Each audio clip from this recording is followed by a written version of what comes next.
Welcome to Vegas Live. I'm Ninon, your host, and I have Mario with me.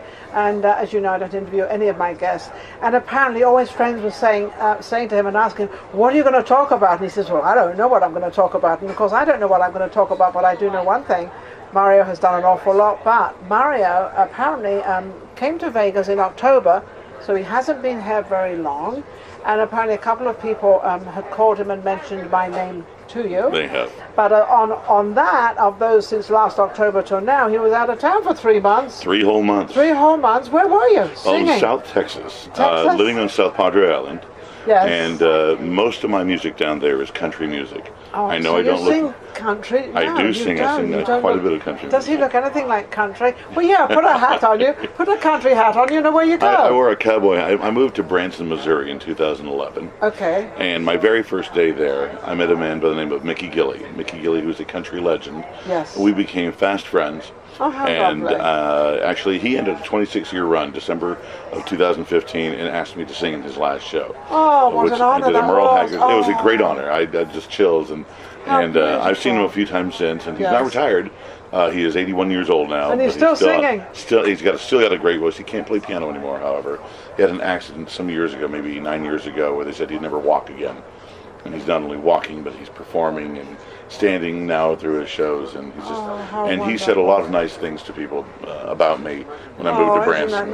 And I got work. My first summer in Branson, I was in 18 shows a week, 3 different productions. 18 shows a week. I hope that let's bring that luck to Vegas. Well, I hope so. 2 of my friends have a show here in Vegas. And who's that? There's Bill Medley and Bucky Hurd of the Righteous Brothers. Yeah, the Righteous Brothers, yes. Yes, and Bucky is the new Righteous Brother, as Bobby Hatfield passed in 2003. Yes. But I know Bill and Bucky both from living in Branson. We've been very good friends. And they said, you did what you need to do in Branson. Awards for Best Male Vocalist. And come to Vegas. And come to Vegas, and I'm here now. And have you performed in Vegas yet? I have, absolutely, yes. I've so far, and I sit in with friends like Rita Lim and George Bugatti and friends like that. Yes. By the way, Steve Connolly says to say, make sure. Steve Connolly, Steve, I love you. When you're coming on my show, back again. I love him. I'll tell him tonight. Tell him tonight. Tell me, I need him on my show. I need to see him. Absolutely. He's a great guy. What a great guy. We're new friends, and he invited me to see his show tonight, which I'll be there. Wonderful. And he says, make sure you say Ninon. I said hello from me. How sweet. He's such a lovely guy. He's a great guy. Yeah, he does the Elvis Presley. Incredible. And he is an amazing artist as well. Yes, he is. The way he does the paintings in the show. Oh, I know. And I'm an artist as well, but probably not as good or fast as him. He's very, very good. Tony Bennett is an artist as well. Yes, he is. So you've got a lot of these people that are sort of, Picassos, as I call them. I would like to be. I would like to be. I'll have the name. But, that's fascinating. Well, I'd like to talk about a show I'm doing. Yes, now, are you familiar with the space in Monday's Dark? Monday's Dark is a charity event that used to be monthly, now it's twice a month. Okay. Mark Shinnok of Rock of Ages started it. And Rock of Ages, love them. That was a great show. This show here, which is August the 4th, it's a Friday. August the 4th, We're doing Friday. it at the Space, the same place where the Monday's Dark is. A portion of the proceeds goes to Monday's Dark. I'm a singer, a comedian, impressionist. And do you remember Rodney Dangerfield? I knew Rodney Dangerfield. It's good to see you again. You look very much like when I do that, are you kidding? In fact, I remember the last time I saw him, we were at the Hilton Hotel in Los Angeles, and I don't know why I know why, because I was doing some charity work for Dr. Howard House, and I wanted him to perform or do something, whatever. And I remember he had this very skimpy sort of dress thing on that sort of, I don't know what it was, but he just sort of nightgown, whatever it was, and he's sitting there and he's telling all these jokes, and this thing is like falling apart, and I'm so crying. It was the funniest thing, but he was great, and you very much like him. Well, actually, when I do my Robert De Niro, if you're talking to me, everything's over here, Mario. Forget about it. I do about 50 impressions. And in my show, I probably do about a half a dozen impressions. Okay. I like doing... Who's your favorite? My favorite is James Mason. Oh, let's have a look. James Mason. James Mason stars one with Judy Garland. Remember Captain Nemo and 20,000 Leagues Under the Sea? Oh, yes, yes. Warren Beatty, Heaven Can Wait. Yes. Oh, no, Joe, you can't go there, you see. Oh, my, I love the English accent. Oh, yes, would you like some bubbly, my darling? Your name is... Oh, Lolita, never mind. I love that impression because it's so different than my own speaking voice. Yes, it is. You've got a very deep voice, haven't you? Very dumb. I was this deep at 17 years old. That was just a couple of years ago. Yeah, a couple. Well, my mother said I had a face for radio, so I got into the bit. I got a face for radio. I love doing impressions of people doing Rodney's jokes. Yes. Like John Wayne saying, "Well, I'll tell you, my wife can't cook at all. Well, at my house, we pray after we eat." So you bring in the accent and the joke after. Oh, absolutely, yes. Always. So this is what are you more famous for? Your actual total performance, or singing, or jokes? Or I'm known as a singer who does comedy. Yes. But it's funny because when Bucky, when they first had their show March of last year at Harrah's, and I flew in a few times to see them. Yes. And I was talking about moving here, and he says, "But Mario, you tell people you're primarily a singer." Well, my show is mostly singing with some comedy thrown in, kind of off the cuff, like I'm performing to friends in a living room, as I've often done in the past. Yeah. And he says, "Well, you're really funny comedian. You're a great impressionist. So he beat me up for saying that. Well, I'm mostly a singer. So now our inside joke is I tell him, well, I'm a comedian who actually sings most of the show. You have to get it out there. I have to get it out there. I moved to Branson doing a Sinatra show. In fact, it was called The Club Mario Show. This was my logo, The Club Mario Show. We can see that. I'm sure we can. And if we can't, we're going to get it on there. Well, I'm leaving you here, and I'm actually leaving you one of my demos as well. I get this as well. Yes, Ooh, look at this. See, I get presents. I love presents. I love presents. You mentioned something about when I first moved to Branson, and it was funny. I see people walking in, and one of the places I sang, people didn't know there was a free show going on.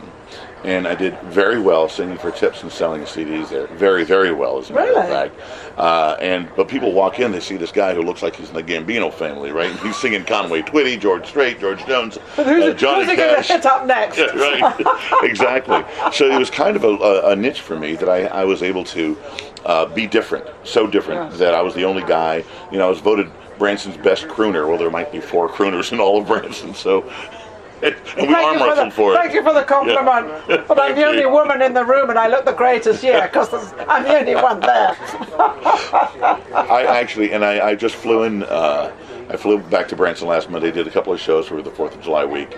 I've been back a few times since I left. So that you've got very. I was going to say you've got very well known there. Anyway, I did actually. My very last show in Branson was on the front page of the paper. This is Mario's headed to Vegas. Oh. And some of the biggest stars in Branson showed up and performed in my show. Why did you come to, I know your friends told you to come to Vegas, but at the same time, do you feel there's the opportunity and absolutely, for you absolutely. Here? You don't think there's anybody like, I know there's nobody like you here, that I do know, that I can say. And I don't know everybody here, but there's nobody like you. Because you have rather you're very down to earth, but you're very, very secure in who you are and what you are. I am, yeah. Yes, you are, 100%. And a lot of them aren't here. A lot of them like they're sort of dizzying around. Sure, yeah. Because I think it may be because they're not getting the work, or they're not feeling secure, or whatever the case may be. I don't know. Well, I'm not making the money I made in Branson, but that takes time. I'm planting the seeds.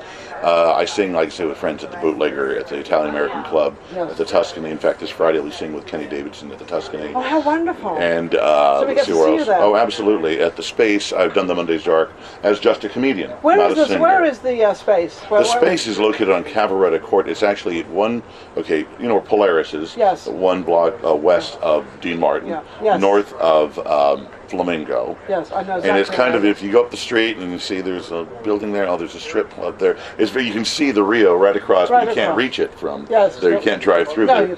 But because it was a charity event, that was the basis for the Mondays Dark and for this theater. It's a beautiful theater.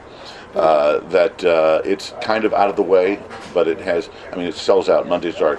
When it's a Monday's Dark because you can't find parking. It is normally you can't get in the place. You can't. It's a sellout almost every single time. Have you ever sung with Pia Zadora?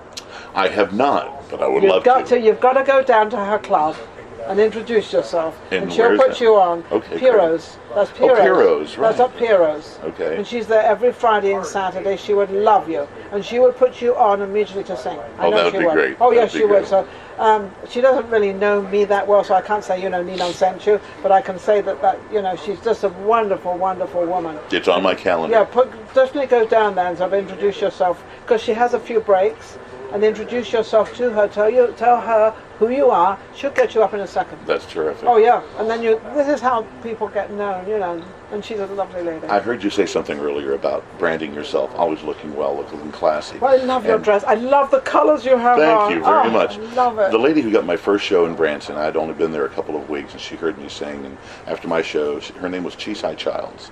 And Chisai was very well known. She's in the Country Music Hall of Fame. Mm-hmm. And I got off the stage, and she said, "You're the best new singer in Branson." I said, "Really? Do you know who I am?" I said, "I do not." She said, "I'm Chisai Childs."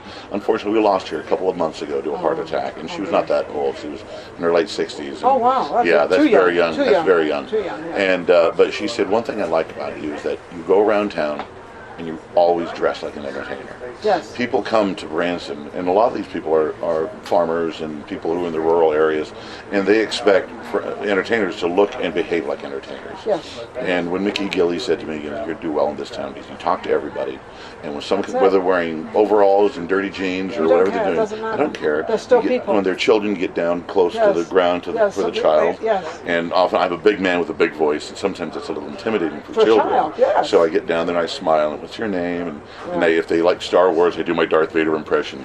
Luke, I'm your father. They love all that. They love all that. Look at you, I can just imagine it. Before you know it, the kids are endeared to me as well. But you're right. Well, so when you have to put yourself out there, I'm always dressed how I'm dressed, and I'm never really dressed in sort of jeans or anything like that. Occasionally I am, but the majority of people don't see me that way. And like you, and you're right. It's a presentation. It is. It's like who a you are calling card to the public. Yes. And Branson's a much smaller town than Las Vegas, so it was easy to get well known there. But you'll get well known here, believe me. Well, I've found it's a very small world of people who know people who know people. Yes. And I go to events virtually every night. I go out. I think it was a couple of weeks ago, right before I went to Branson. Mm-hmm. I was at 5 different events. Oh, I believe it. In one night. I believe it. Well, I saw that's 2 what shows. it is. Yes, that's I am. what it is in Vegas. Comedy shows. Oh, there's a comedian guy. He does a great Rodney Dangerfield. Bring him up. So I'll go up there and start tugging to my necktie. Yeah, that's him. Oh. I got no respect from the day I was born. The doctors went to my parents and said, "I'm sorry. We did everything we could, but he pulled through anyway." My favorite music to sing is the standards, Sinatra, Dean Martin kind of stuff. Yes, so Michael Bublé. Michael Bublé. So you enjoy that kind of sort of romantic. But in my show, like this one on August 4th, it is a big mix. I mean, I'm singing from Sinatra, do a couple of George Strait songs, also a little pop, little Neil Diamond, Nat King Cole, and one song kind of all around. When did you start performing? I started playing classical piano and violin at 5. So I come from a very musical family. However, that was not my life's pursuit. And later in life, I got into radio. I was sales and marketing. I have my background. Oh, you do very well because you love people. I love people. You get them to buy anything, doing anything. You would. But when I was 48 years old, someone said to me, I sang at community events. I tried to support. I've always been a volunteer. It was instilled in us very, very young in my family. Yeah. And I still do a lot of charity events because it always comes back to me every time. Yes. So if you're out there, you need a charity singer, I'm your guy. Isn't that nice? And well, it really does come back to me. Yes. I was doing something for the Chamber of Commerce in, I think it was Lancaster, California. I was living in the Antelope Valley near Edwards Air Force Base, a lot of aerospace there, but it's out in the desert north of Los Angeles. I know Lancaster. And someone said, "Why don't you do that for a living? You have a great voice." I said, "Well, you're very nice to say that." He goes, No, I've heard you sing many times, and I decided I'm going to go out and buy some equipment, backing tracks, and I started to work immediately. And that was 11 years ago. So you've been doing it 11 years? Yeah, as a singer. And you started it a little, I'm not going to say late in life, but you started it later in life, because everybody says that you have to be a singer, and you're a singer between the ages of, could be 15 to younger, but 15 to 25, this is your block, and after that you're nothing. And certainly in pop, they're not going to listen to me. No. Because I'm not a pop singer. No. But I sing the standards and classic country music. I think a lot of people like the standards. You've got a lot of people, especially in Vegas, you've got an older community community in Vegas that love it, and it's like the Dennis Bono show. I don't know if you've been on that show yet. I've seen it, and hopefully we'll be on that show very soon. Yeah, of course, he would love to have you on it. And he's a great guy. Dennis Bono. Oh, he is. I know him and Lorraine. Yeah, they're fabulous people. Absolutely. They're wonderful. But they will have you on as well, and that's so. And you get an older group, but at the same time, it's a group and it's full. That's my audience. Yeah, it's full, and they love this. I love being able to do. I went to see Rich Little recently. What an amazing performer. Oh, amazing. he's incredible. He is incredible. Oh, He is so good. But he's saying, okay, if you're under 40 years old, you're not going to know who almost everybody I'm doing is. I love the older audience. James Mason's a perfect example. Yes. I have to lay the groundwork. Okay, can you think of, usually it's, that old movie, the Disney movie, 20,000 Leagues Under the Sea. Yes. And then finally say, well, he sounds a bit like Michael York, or Michael York sounds about like, remember him? Oh, yes, he did it, because he had that same, I can't breathe, you see. And I love it. You said, oh, you don't have an accent of a young fellow here. I talked to him outside. What a nice guy. Oh, yes. And he said, I've got 40 accents. Yeah, well, he definitely has an accent to me, and I have an accent to him, because that's how it is. But you don't think you have an accent? I do. Yeah, I have a lot of them. You have a lot of them. In fact, I love going up to, like, at a restaurant and say, I'm going to get 4 people in my party right here. Where are you from? Well, I was born in Nacogdoches, Texas. But my daddy's from Tyler. That's in East Texas, too. My mom's from Faraday, Louisiana. But, I learned to get rid of my accent. Sound like I'm from New York. What are you going to do, right? Forget about it. So have you always done accents since you were Since I was a little boy. Since you were a little boy. I remember being 12. My father was very funny. And I have a brother who's very funny. He did accents and impressions. I'm about 12 years old, I decided I'm going to be funny. My mom, we had 11 kids. I'm number 10 of 11 children. My mom's always in the kitchen cooking. Always in the kitchen. I can imagine. Breakfast, lunch, and dinner. Hello. So, Mom started having babies in 1936 and stopped in 1959 when we bought a TV. And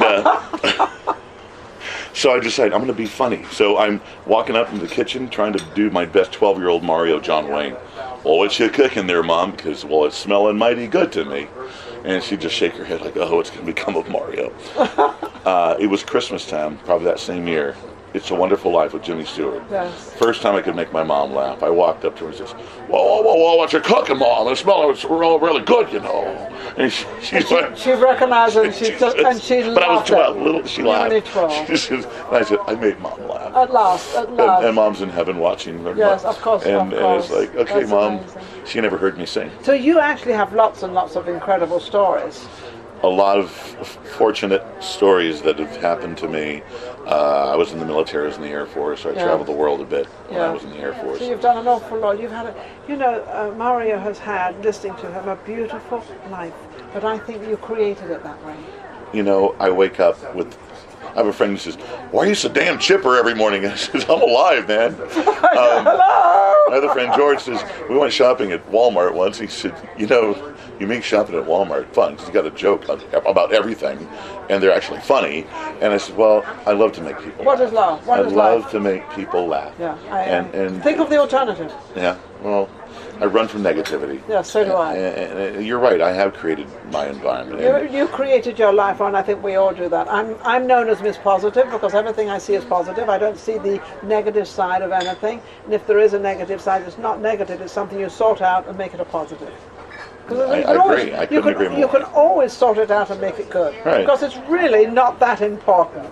Well, I've had a couple of issues with my son a few years ago. They were life and death situations, and he's lucky to be alive.